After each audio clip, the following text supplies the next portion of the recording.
The flames danced higher, turning the air hot against my face. I could hear the soft crackle as the yarn I had worked on for months turned black and curled in the fire pit.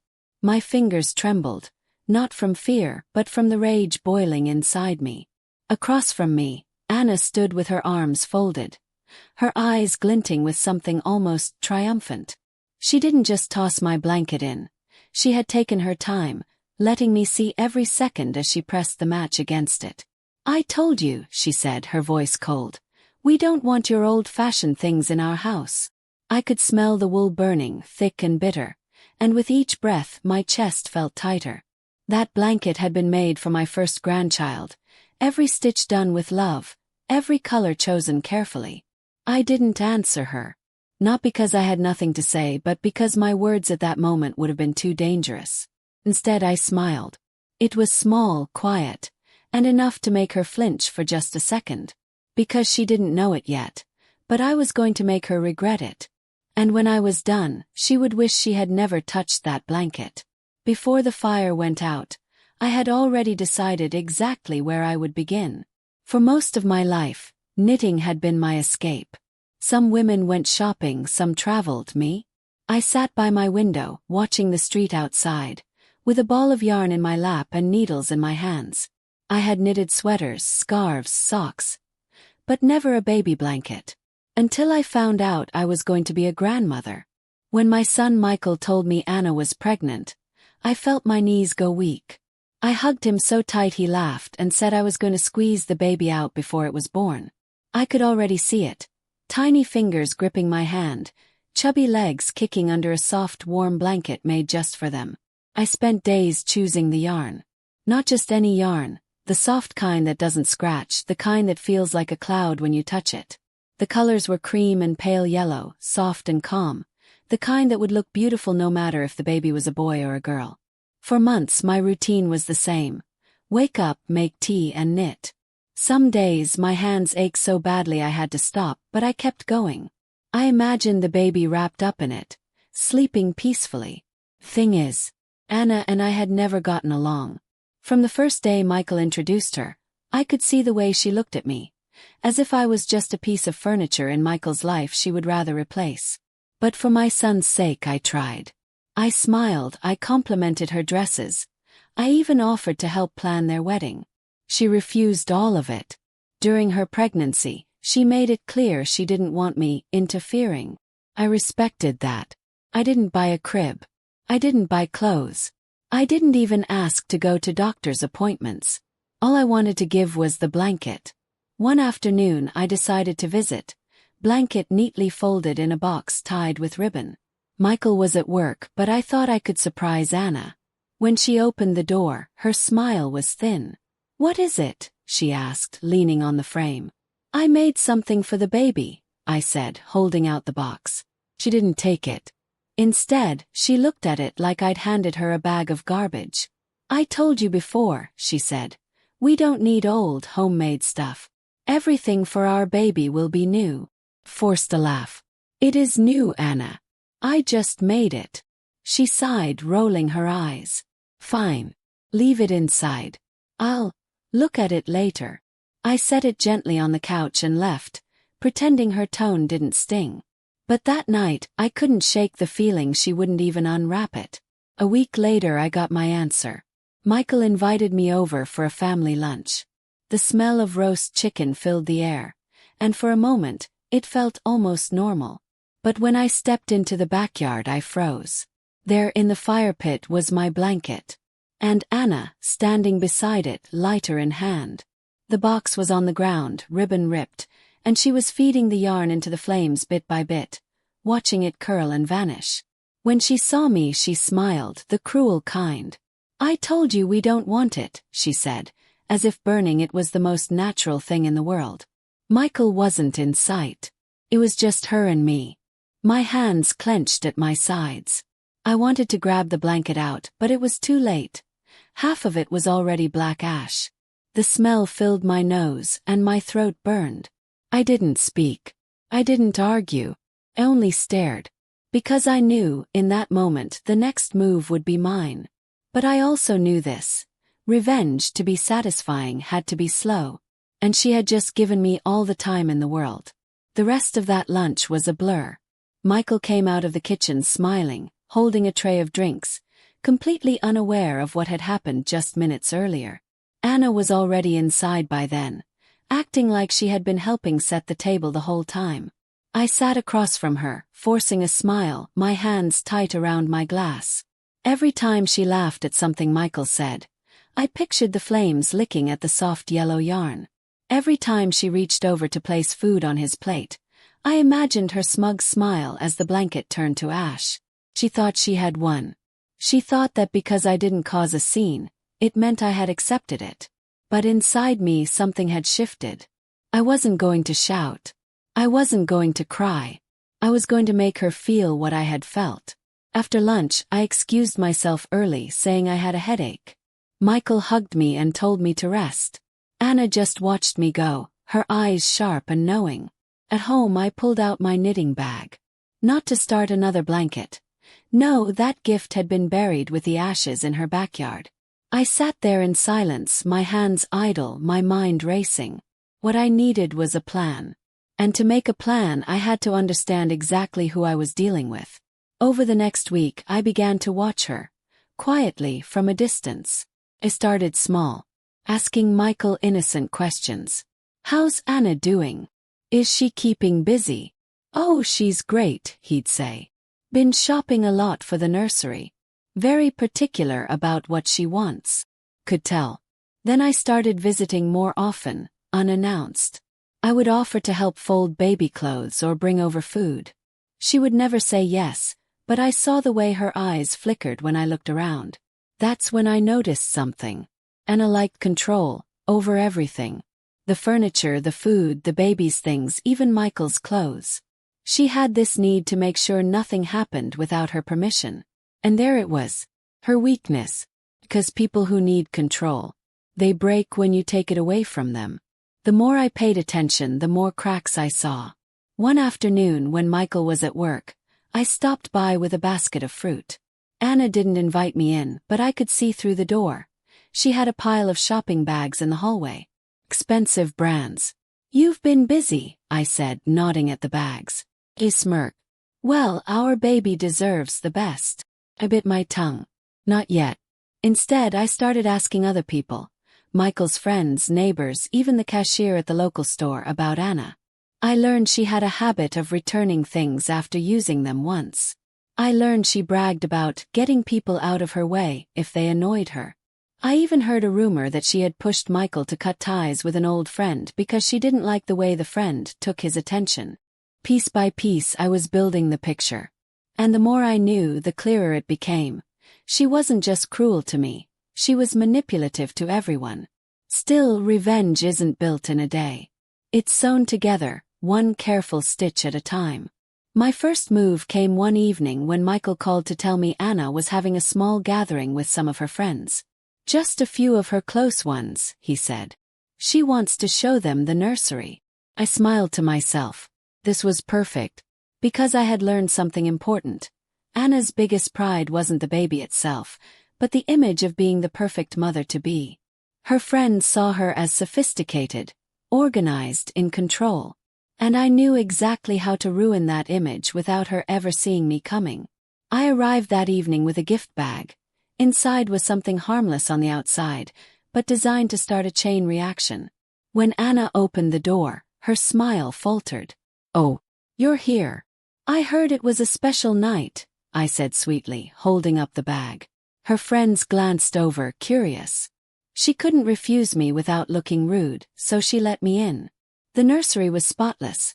Shelves lined with neatly folded baby clothes, toys arranged by size, tiny shoes in perfect rows. Her friends gasped and complimented her taste. Anna soaked it up like sunshine. I waited until they were all distracted.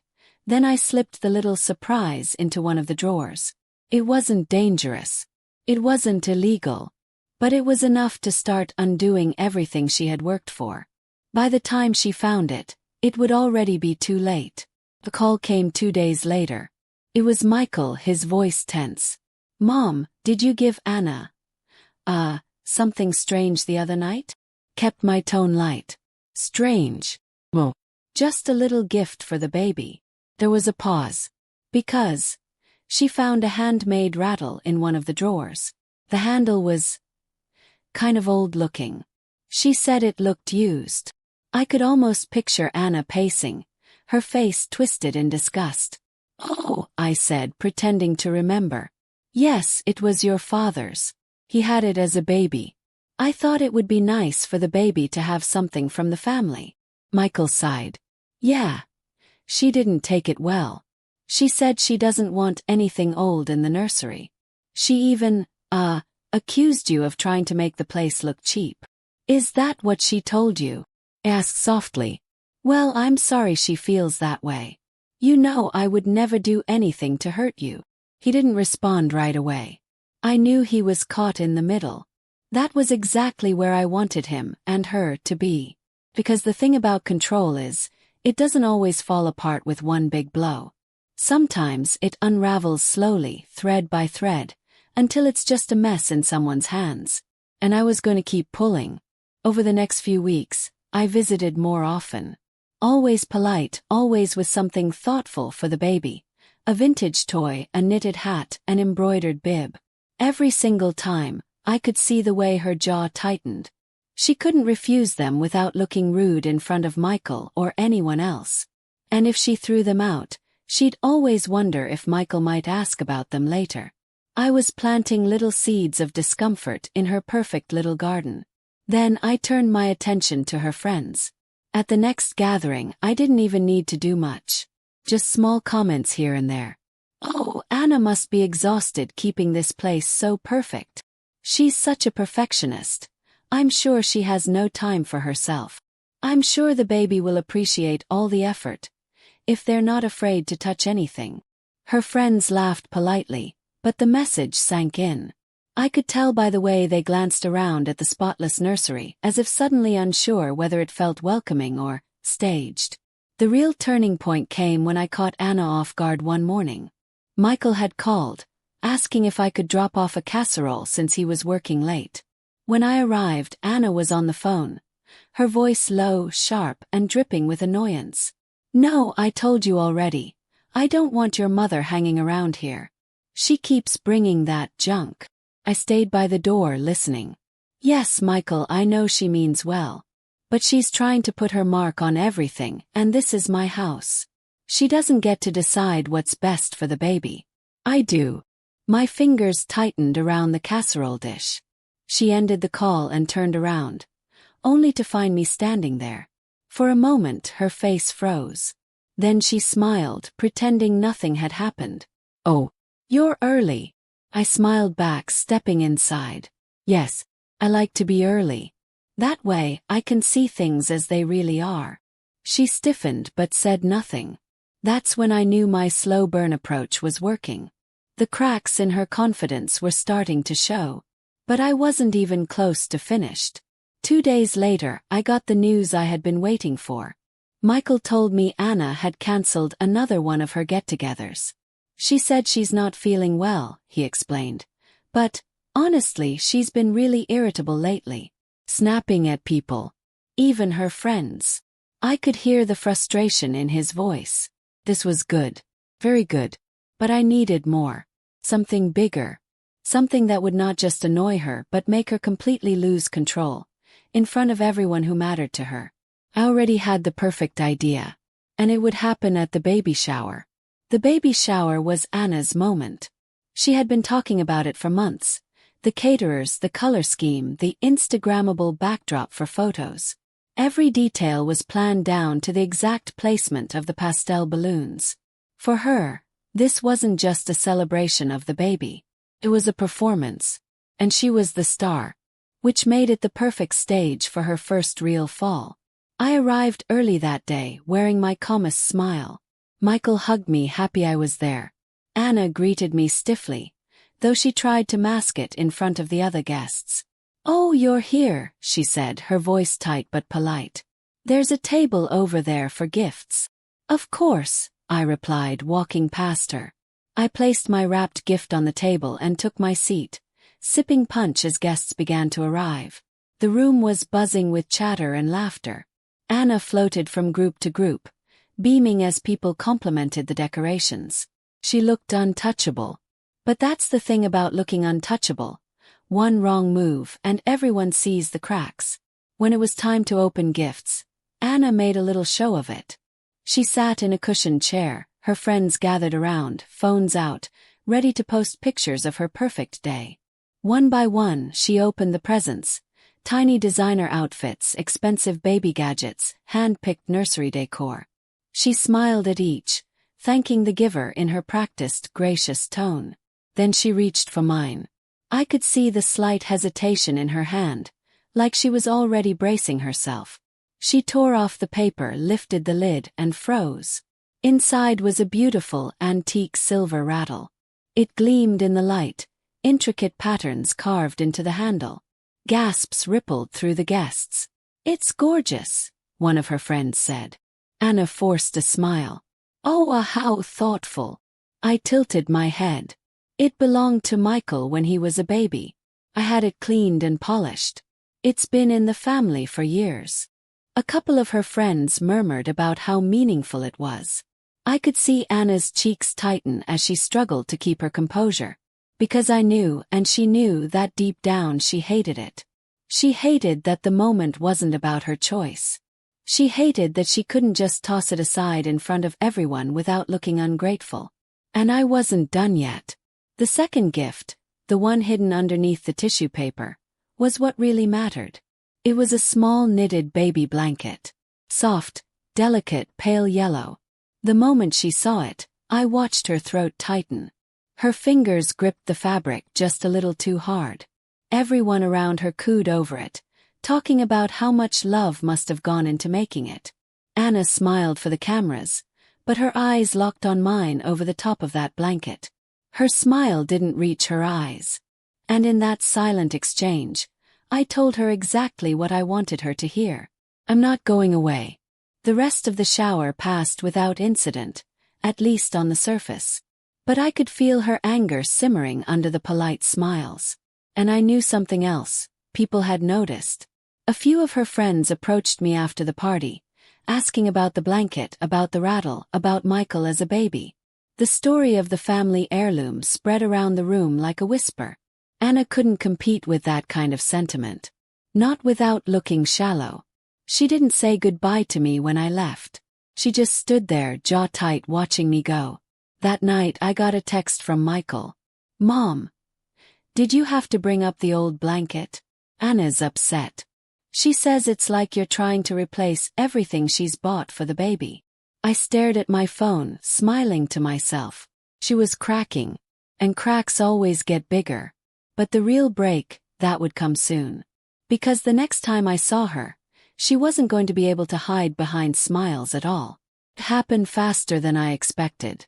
2 weeks after the baby shower, Michael invited me over for dinner. He said it was just a casual evening. Nothing fancy, just a small family meal before the baby arrived. I agreed, suspecting nothing. Until I walked through their front door and saw Anna standing in the living room, holding my knitted blanket from the shower. Her eyes were like ice. Michael was in the kitchen, clattering pans, clearly unaware of the tension about to explode. "We need to talk," she said, her voice low but sharp. I set my purse down calmly. "All right. What about?" She took a step closer, the blanket clutched in her hands like evidence. "I'm not stupid. I know what you're doing." "Doing?" I repeated, my tone deliberately mild. "All these gifts. The old rattle. The stupid handmade things. You're trying to make me look bad, like I don't care about family traditions. You're trying to make Michael think I'm the villain." I just looked at her. "Do you need my help with that?" Her nostrils flared. "Keep your junk out of my house," she hissed. "And keep away from my baby." "My baby." The words rolled around in my mind like a stone grinding against glass. Before I could answer, Michael walked in with a plate of roasted chicken.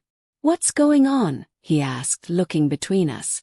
"Nothing," Anna said quickly, shoving the blanket onto the couch. But the way she avoided his eyes told me he knew it wasn't nothing. We sat down to eat, but the air was heavy, thick with unspoken words. Anna barely touched her food. I chatted with Michael about work, about the baby, acting like nothing was wrong. Anna's hand gripped her fork so tightly I thought it might snap. The real eruption came after dinner. Michael had gone to take a phone call, leaving the two of us in the kitchen. Anna leaned against the counter, glaring at me. "You think you're clever," she said. "But I've had enough. After tonight, I don't want to see you here again." I tilted my head. "Michael lives here too." Her lips curled. "Michael will do what I tell him." I let the silence stretch before answering, my voice calm and even. "You really believe that?" Her cheeks flushed with anger. "Yes. And if you don't back off, I'll make sure he cuts you out completely." I stepped closer, lowering my voice. "You can try. But remember this, Anna. People who burn bridges usually end up stranded." Before she could reply, Michael walked back in. She plastered on a smile, but her hands were still trembling. The next morning, I got a call from one of Anna's friends, the kind of woman who thrives on drama. "You won't believe this," she said, her voice full of glee. "Anna was ranting about you last night after the dinner.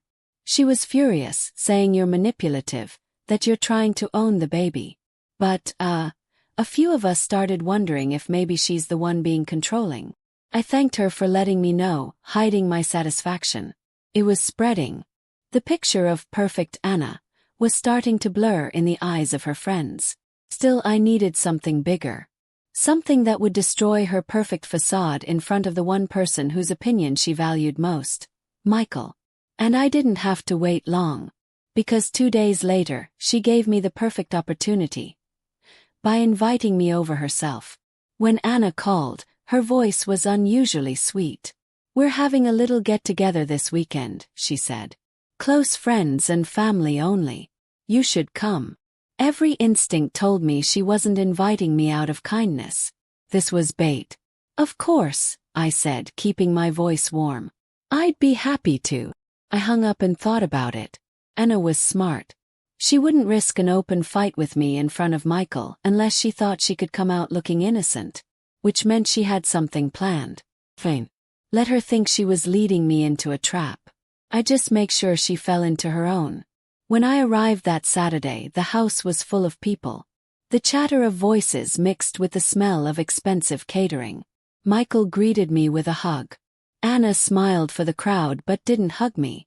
As I glanced around, I noticed something odd. On the coffee table, placed right in the center for everyone to see, was my baby blanket. But it wasn't folded neatly. It was crumpled into a ball, with a dark stain across the middle. Guests were already whispering, "Oh, it's such a shame, handmade too. I guess that's why some people just buy new things." I almost laughed. This was her plan. Humiliate me by making it look like my gift was already ruined. She'd turn my hard work into a joke. She called out over the crowd, her voice just loud enough to carry. "Oh, I'm so sorry about the blanket you made. The baby spit up on it and, well, I couldn't get the stain out." People chuckled politely. I smiled sweetly. "That's all right. It's meant to be used after all. A little mess means it's loved." That answer clearly wasn't what she wanted. Her jaw tightened. But I wasn't done. Halfway through the evening, when most of the guests were in the living room chatting, I quietly stepped into the kitchen. Anna was there refilling drinks. "Careful," I murmured just for her. Sometimes when you try to make someone look small, you just show everyone how petty you are. Her eyes narrowed. "You think you're so clever. But Michael will see you for what you are soon enough." I leaned in slightly. "Maybe.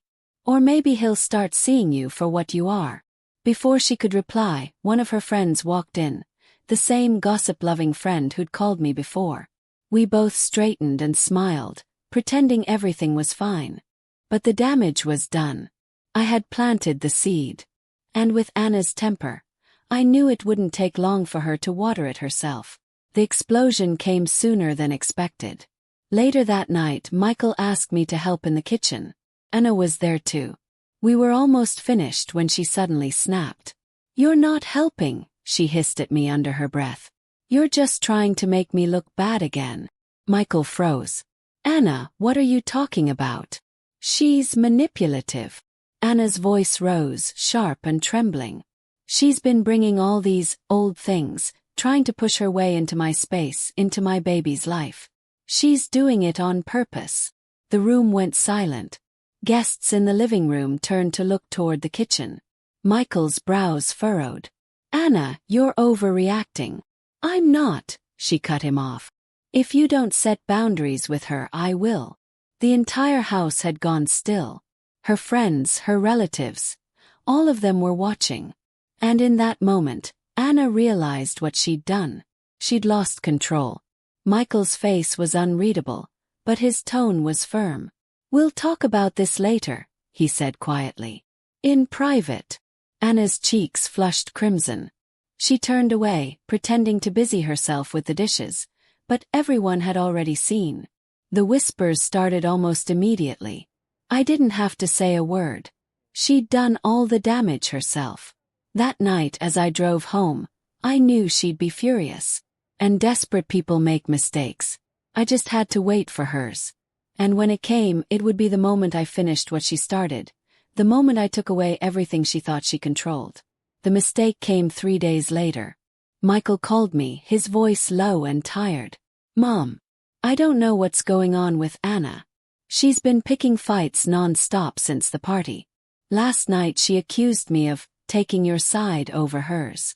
Now she says she doesn't want you at the hospital when the baby is born. I stayed silent for a moment, letting that sink in. Then I said gently, Michael, has she always been like this? Controlling. He hesitated. She just likes things a certain way. Or maybe, I said softly, she likes people a certain way, obedient. He didn't respond, but I could tell my words had landed. Later that afternoon, I got a text from the gossip-loving friend again. You didn't hear this from me, but Anna's been telling people she's not letting you near the baby because you're unstable. She said you've been interfering with her parenting before the baby is even born. I stared at the screen, my fingers curling into a fist. That was it. The final piece. Anna wanted to erase me from my grandchild's life completely, and she was planting lies to justify it. But in doing so, she had given me the perfect opening. That night, I went through the little mental library I had been building over the past months. Every snide remark she'd made. Every time she'd dismissed me. Every lie I'd overheard. But it wasn't enough to just expose her to Michael. No, I needed her to collapse publicly. The way to do that? Force her into a position where she had to lie in front of witnesses. And then prove she was lying on the spot. 2 days later, I asked Michael if I could drop off a meal for them. He agreed, saying Anna was home resting. I arrived mid-afternoon with a casserole, but instead of knocking right away, I lingered by the front window. Inside, Anna was on the phone. She was laughing, not the warm kind but sharp and mocking. Yes, I told him his mother's crazy, she said. If I have to, I'll tell the hospital she's not allowed anywhere near us. She won't see that baby unless I say so. My chest burned, but my mind stayed cold. I stepped back from the window, waited a beat, and knocked. When she opened the door, I smiled. Hi, Anna. I just came to drop this off. She plastered on her fake politeness, but I could see the annoyance in her eyes. Thank you, she said, taking the dish. We'll put it in the fridge. Oh, and by the way, I added casually, I've arranged something for this weekend. Little brunch. Just you, me, and a couple of Michael's friends. I think it's time we all got to know each other better. Her smile froze. Why? Because, I said softly, families should be close. Don't you agree? She didn't know it yet, but that brunch was going to be the stage for her final undoing. By the time it was over, Michael wouldn't just be questioning her. He'd be seeing her for exactly what she was. And she wouldn't be able to burn her way out of it this time. The brunch was set for Sunday at my house. I made sure the guest list was small but strategic. Michael, 2 of his oldest friends, and Anna. No big crowd to hide in. No background noise to drown out the truth. When they arrived, I greeted them warmly.